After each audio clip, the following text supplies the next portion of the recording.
Nii. Ei, jätkame eestikeelse piibliraamatu lugemisega. Tartus 1897 trükitud jätkuvalt. 22. 23. õpetusnädala Orcheni prohvetite osa. See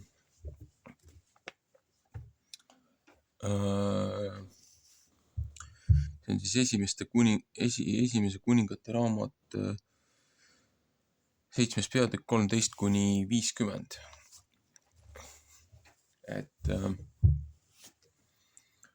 Siin räägib kuningas Solomoni templist.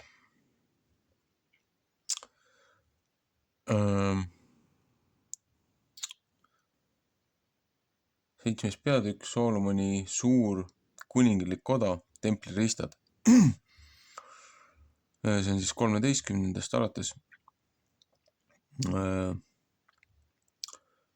Ja kuningas Solomon oli läkitanud ja lasknud Irjami Tiirusest tuua. See oli ühe lesknaise poeg Naftali suguharust ja ta isa oli Tiiruse mees olnud. Ta oli vasksepp ja oli täis tarkust ja mõistust ja teadis kõiksugu tööd teha vasest. Ja ta tuli kuningas Salomoni juurde ja tegi kõik tema tööd ära. Ja ta valmistas 2 vasksammast. 18 küünart oli iga samba kõrgus ja 1 18 küünrane nöör läks kummagi samba ümber. Ja ta tegi 2 nuppu vasest valatud, mis sammaste otsa pidi pandama. Teise nupu kõrgus oli 5 küünart ja teise nupu kõrgus 5 küünart. Võrgu viisil tehtud vaskvõrgud ja viisil tehtud nöörid tehti nuppude tarvis, mis sammast otsas. Neid oli 7 teise nupu ja 7 teise nupu ümber. Ja ta tegi sambad nõnda, et 2 rida oli ühe võrgu peal ümberringi nuppude katteks, mis granaattõunte otsas ja nõnda tegi ta teisele nupule. Ja nupud, mis samast otsas olid lillekese viisil tehtud nõnda kui eeskojas, 4 küünart kõrguti. Ja nuppudel 2 samba peal oli ka pealt mao kohal võrgu küljes 200 granaattõuna ridamisi ümberringi, nii hästi teise kui teise nupu peal. Ja ta pani sambad püsti seisma templi eeskoja ette ja pani samba, mis paremat kätt ja püsti ja pani selle nimeks Jaakin. Ja pani samba, mis vasakut kätt püsti ja pani selle nimeks Boas. Ja sammaste otsas oli see lillekese viisil tehtud. Nõnda sai sammaste töö valmis. Ja ta tegi ühe valatud pesemise astja. 10 küünart oli see omast teisest äärest teise ümmargune ümberringi ja 5 küünart tema kõrgus ja 1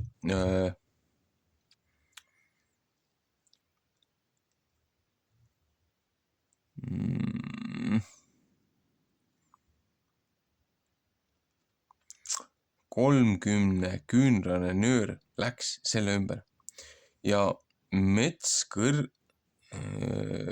kõrvitsed ümberringi olid tema ääre all ja all ta ümber 10 iga küünra peal. Need olid astja ümberringi. 2 reas olid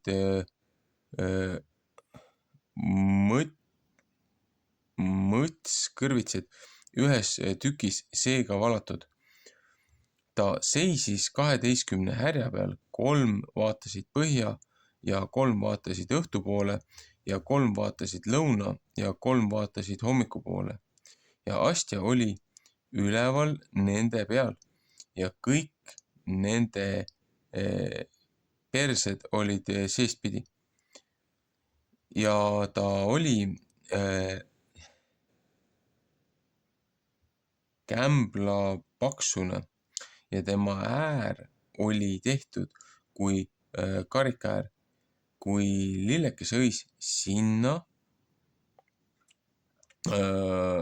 mahtus 201,90 vaati ja 16 kannu.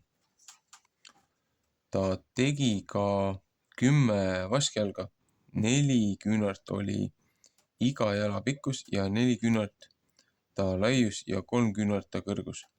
Aga jalad olid sedaviisi tehtud.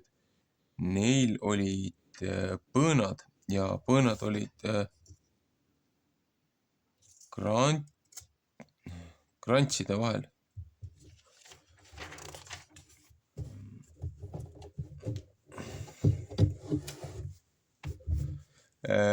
Kellest sa oled ütelnud, mu nimi peab seal olema, et sa kuuleksid palvet, mis su sulane siin paigas palub.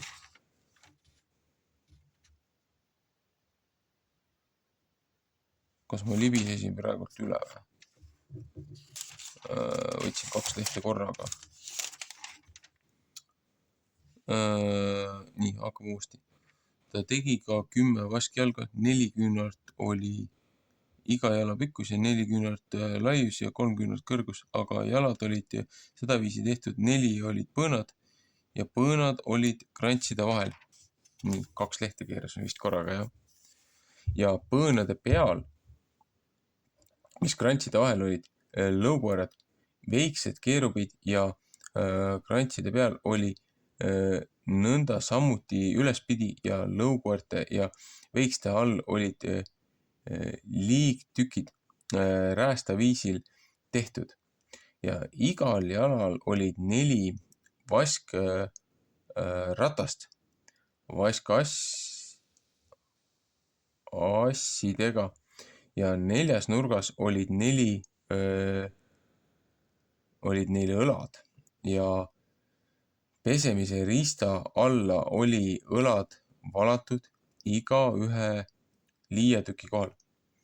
Ja riista suu seespidi krooni ja ülespidi oli 1 küünar ja krooni suu oli ümmargune, jalaviisil tehtud 1,5 küünart ja tema suu peal olid ka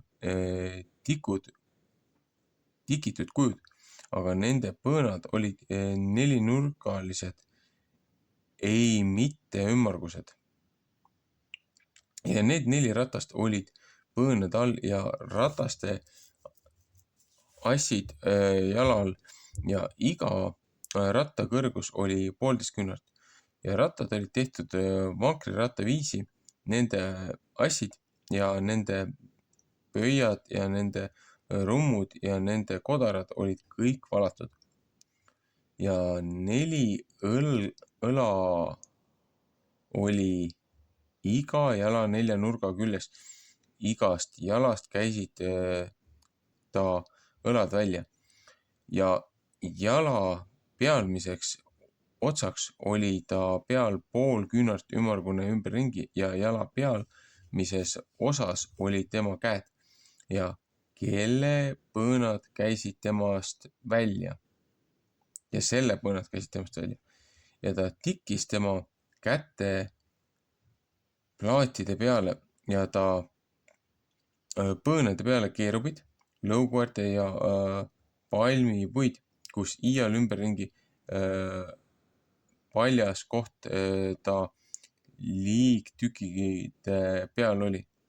Sedaviisi tegi ta need 10 jalga, need kõik olid ühteviisi valatud, ühe mõõdu järele üheviisi tikitud ja ta tegi 10 vaskpesemise riista ja 5 vaati ja 40 kannu mahutas iga pesemise riist. Üks pesemise riist oli 4 küünart lai, iga jala peal 40 jalast oli üks pesemise riist ja ta pani jalad seisma 5 koja parema poole ja 5 koja pahema poole ja astjad pani ta koja parema poole hommikupoole lõuna kohta ja Irjam tegi pesemise riistad ja labidad ja kausid ja Irjam lõpetas kõik tegemise, mis ta kuningas Saalomoni Jehova koja tarvis pidi tegema. 2 vasksammast ja 2 kroonide nuppu, mis sammaste otsas ja 2 võrku, mõlemad kroonide nupu katta, mis sammaste otsas olid. Ja 400 granaatõunu 2 võrgu külge, 2 rida granaatõunu kummagi võrgu külge, mõlemad kroonide nupud katta, mis sammaste peal olid. Ja 10 jalga ja 10 pesemise riista jalgade peal ta tegi ka 1 pesemise astja ja 12 veist astja alla ja potid ja labidad ja kausid ja kõik need sinased riistad, mis Irjam kuningale Saalomonile tegi Jehova koja tarvis. Need olid hiilgavast vasest. Jordani loos laskis kuningas neid valmistada. Sitkemaa sisse Sukoti ja Sartani vahel. Ja Saalomon jättis kõik riistad vaagimata, et neid üpris väga palju oli. Ei saanud järele katsuda, mis vask vaagis. Saalomon tegi ka kõik riistad, mis Jehova koja tarvis. Kuldaltari ja laua kullast, kus peal ettepanemise leivad olid ja küünlajalad 5 paremat ja 5 pahemat kätt. Kõige pühama paiga ette selgemast kullast ja lillekestest ja lambid ja küünlakäärid kullast ja lausid ja noad ja veekausid ja suitsetamise rohu kausid ja sütepannud selgemast kullast ja hingehaagid seestpidise koja ukse poole küljes kõike pühama paiga pool ja templi koja ukse poolte küljest olid kullast. Nõnda sai kõik töö valmis, mis kuningas Saalomon Jehova koja kallal tegi ja Saalomon viis sinna sisse, mis ta isa Taavet oli pühitsenud. Hõbeda ja kulla ja riistad pani ta Jehova koja varanduse juurde.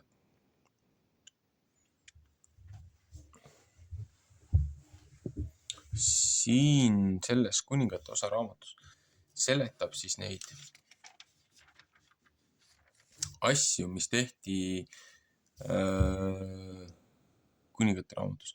Seletab neid asju, mis tehti Saalomoni templi siis talitustööde jaoks.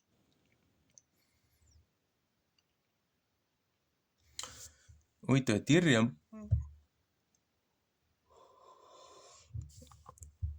et ta oli nii-öelda tubli ja osav vasesepp, ta suutis sellest asju vormida. Tal oli väga palju talenti ja annet, aga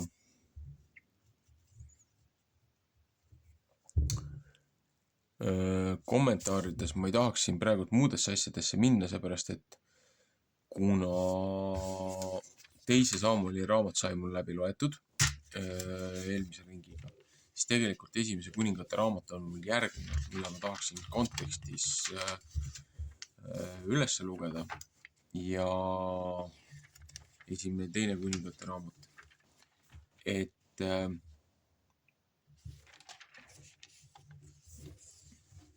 siin on nii mõningaidki asju, mis panevad kukalt kratsima, seepärast et väga palju okultismi praksiste viljelejad ja salaühingud ja sektid ja just vabamöörlased viitavad just tagasi sellele Saalomoni templi ehitajale. Ja väga paljud loosid on üritatud teha väga sarnaselt Saalomoni templi siis arhitektuurile, olgu see kas või Louvre'i kunstimuuseumi need maa-alused, need kambrid. Et isiklikult on tunne, et siin on hoopiski palju tõsisemad asjad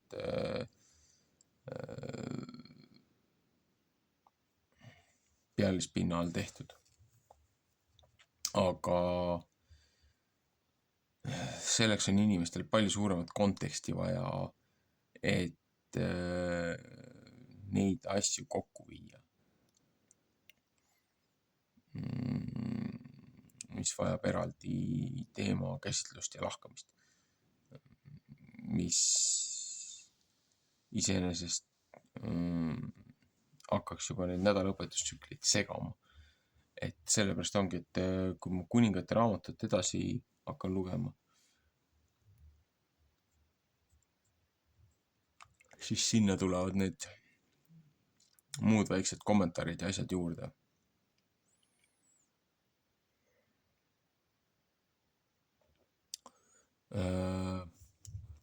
Ühesõnaga, kalendri koha pealt siis nii palju, et kuna see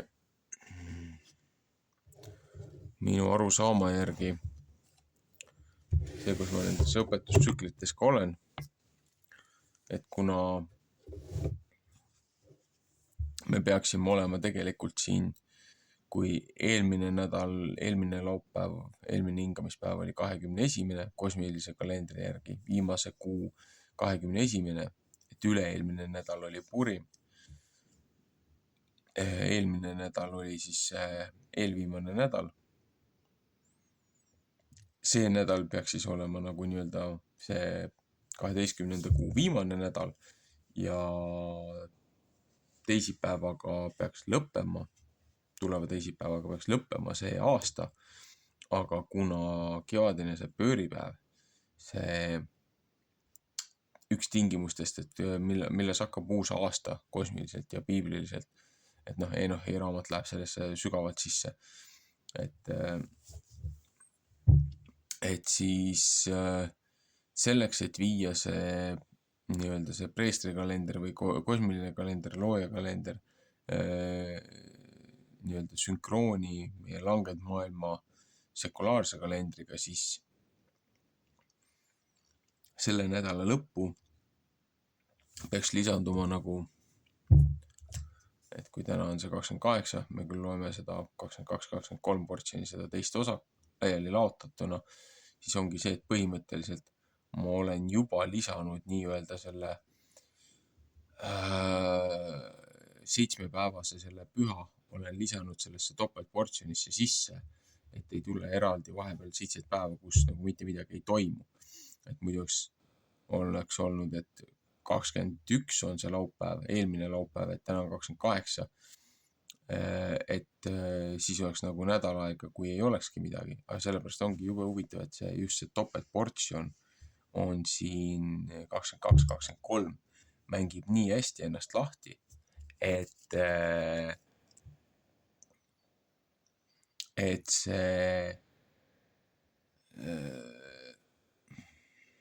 tulebki siis nagu teisipäeva lõpust, kui loed veel ekstra 7 päeva, et see on siis kolmapäev, neljapäev, reede, laupäev, pühapäev, esmaspäev, teisipäev, et siis uus aasta peaks siis algama, kui ütleme 10. märts on siis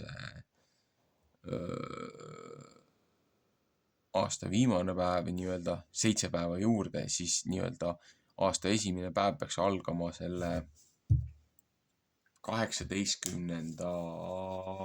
märtsiga, mis tähendab seda, et sealt edasi loed 14 päeva, siis on see paasapäev, looja üleminekupäev ja siis põhimõtteliselt 15. 21. on see kerkimata leiubade püha, mis siis peaks olema nii-öelda 1. aprillist kuni siis 7 päeva. Et ja sealt edasi hakkame juba lugema neid muid sündmusi. Tulevad siit ja ongi see, et kui see Kristuse ristimine oli, ristisurm oli, ülestõusmine oli, et sellest 1. pühapäevast, et peale seda 3 öödpäeva, et kui 14. siis öösest, et 15, 16, 17, et pühapäevaks on ta tõusnud, et kui sa sealt loed nüüd see 7 laupäeva, et ongi selle esimese kuu nagu see esimene laupäev, teine laupäev, 3., 4., 5. laupäev on ju, 6. laupäev, 7. laupäev ja siis see 8. päev ehk siis 50 päeva sellest pühapäevast, sellest Kristuse ülestõusmisest. 50 päeva on Pentikost.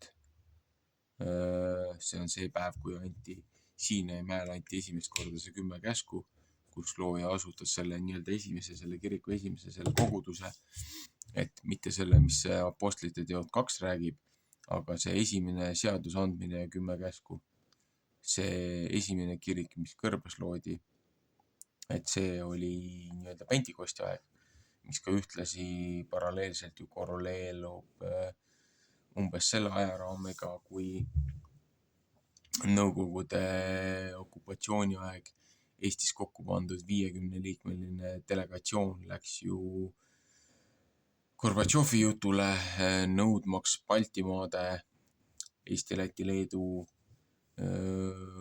meie siis selle Maarjamaa suveräänsust, iseseisvust ja vabastust Nõukogude okupatsioonist, aga meie tore tubli tibilikute kari müüs meid kohe järgmisele okupandile Euroopa Liidule ja nende militaarosale NATO-le, et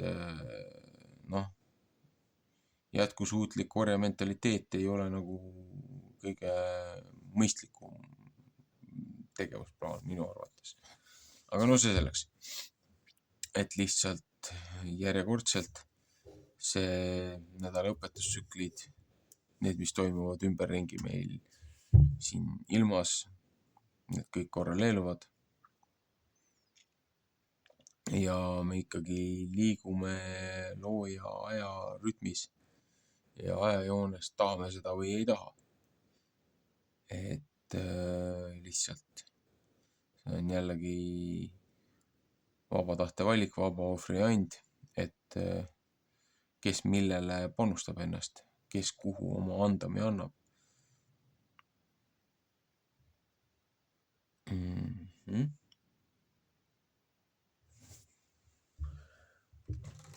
Keegi kuskil koputab juba. Olgu, ühesõnaga selleks korraks lõpetame. Kindlasti kontekstis vaadata Vana Testamenti, Uut Testamenti, kus me oma ajaraamis oleme. Et huvitavad ajad on tulemas. Meeldivat hingamispäeva.